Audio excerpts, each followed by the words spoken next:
I was reading up on Zoroaster, the Persian prophet who I have derived my YouTube name from, and I came across a Christian site that was making a poor attempt at distancing itself from Zoroastrianism. The only way it seemed to be able to do this was to claim that Zoroastrianism could not date to any earlier time than about 100 CE. The oldest known surviving Zoroastrian texts date to around 1300 CE, but the earliest known mention of Zoroaster in Greek texts was around 450 BCE, clearly predating Jesus. According to the Greeks, Zoroastrianism was the state religion of the Achaemenid dynasty of Persia. The Achaemenid Empire, commonly known as the Persian Empire, existed from around 550 to 330 BCE and was arguably one of the most powerful, most advanced civilizations on the planet at the time. Previous great civilizations, such as the Egyptians, Babylonians, Assyrians, and other great Mesopotamian civilizations, came under the control of Persia. The latest acceptable date for the birth of Zoroastrianism is around 550 BCE, but it's not that simple. At this point, it's probably a good idea to point out a few things. Zoroaster is a Greek bastardization of the term Zarathustra. The first time it appears in Greek writings was around 450 BCE, which was about the same time that the Greco-Persian Wars ended. For about 49 years, the Persians had attempted to subdue the Greek city-states. With only limited victories, the Greek campaigns were a series of tremendous defeats for the Persian Empire. But even this date, 450 BCE, is a bit too late for Zoroastrianism. The key to determining the date of the Zoroastrian poetical texts, known as Gathas, is the language. The Zoroastrian Gathas were written in a language that was in all likelihood dead by the time the Persian Empire came to power. It was written in Avestan, an old Eastern Iranian language that belongs to the Indo-Iranian family of languages. In fact, the only reason we know this language existed is because of the Zoroastrian texts. As far as is known, the Zoroastrian Gathas were the only text written in Avestan. Whether or not the writings were physically created at a later date is somewhat irrelevant. Even if the stories had been passed down orally, Zoroastrian priests were speaking a dead language, a language which seems to be very similar to Indo-Iranian languages which ceased to exist around 1000 BCE. And finally, Zoroastrianism is very much an offshoot of the Indo-Iranian religions, much in the same way that Buddhism spun off from Hinduism. It goes a little like this. A group of people in Central Asia believe in a group of gods, so many gods that they couldn't possibly be counted in one sitting. This animistic, polytheistic religion begins to consolidate itself and begins to write about itself. This is the beginning of Hinduism. But not everyone is cool with having over 3 million deities, so along comes Zarathustra. Zarathustra doesn't deny all gods, but simply says there is one all-good, all-powerful God named Ahura Mazda, and that Ahura Mazda created everything, and is in a power struggle with evil in the form of Angrimanyu, whom he also created. This is the beginning of Zoroastrianism. A bit later, Siddhartha comes along, says the gods aren't important, and Buddhism is born out of the same family of religions. So, why is this guy talking about Zoroaster? First, a quick summary of Zoroastrianism. There is one God, all-powerful and all-good. He is in a fight with an evil god. This fight will eventually end in apocalypse.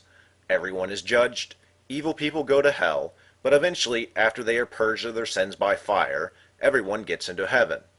Also, the first known mention of Zoroastrianism and some of its practices is from around 450 BCE by the Greeks. Now, let us look at the Bible. It is unclear when exactly the stories of the Bible were written, and I won't begin trying to figure that out, but beyond time frame, when put in the context of Zoroastrianism and the Zoroastrian state of Persia, the Bible takes an interesting turn. There are 4 very interesting aspects to the book of Esther. 1. Unlike many Old Testament books, Esther is purely about nationality and not about religion. 2. The entire story takes place in Susa, one of the three capitals of the Persian Empire. 3. God is not mentioned once in the book of Esther. And 4. The Jews seem to have a very high opinion of the Persian Empire and Persian kings, in this case, apparently Xerxes. In these two books, the writers speak of the reconstruction of Jerusalem and its temple. Both have been destroyed by the Babylonians. What is interesting about these two books is the seeming complicity that the Persian Empire has in reconstructing the Jewish homeland. At the same time, particularly in Ezra, the other nations appear to be left out of this reconstruction, and are jealous of the attention the Jews seem to be getting. These two books mention more Persian emperors, including Cyrus, Xerxes, Darius, and Artaxerxes, and it speaks of all these kings in a positive light. Now in the first year of Cyrus, king of Persia, that the word of the Lord by the mouth of Jeremiah might be fulfilled, the Lord stirred up the spirit of Cyrus, king of Persia, so that he made a proclamation throughout all his kingdom, and also put it in writing, saying, Thus says Cyrus, king of Persia, All the kingdoms of the earth the Lord God of heaven has given me, and he has commanded me to build him a house at Jerusalem, which is in Judah. Who is among you of all his people? May the Lord his God be with him, and let him go up. Clearly, the Jewish writers thought highly of Cyrus, so highly that the writers claimed that not only was he inspired by God, but that he spoke openly and affirmatively about the Jewish God. In Isaiah chapter 44, verses 24 through 28, God is supposedly speaking about himself.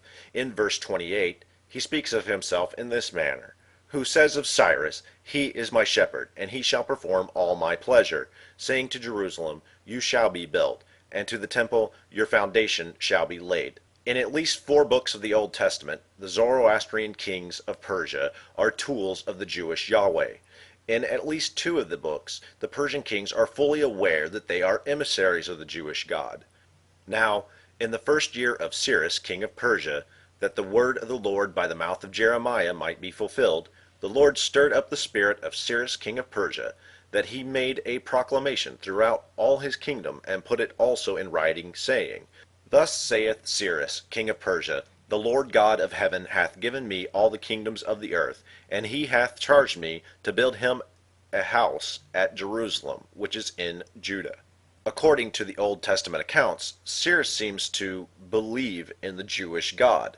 Not only does he seem to believe in the Jewish God, he seems to attribute his success to the Jewish God. Of course, there is no evidence that any Persian emperor believed in any version of the Jewish God, and a ton of written evidence, both from the Greeks and the Persians themselves, that points to the idea that the Persian emperors were indeed Zoroastrian. What exactly does this mean?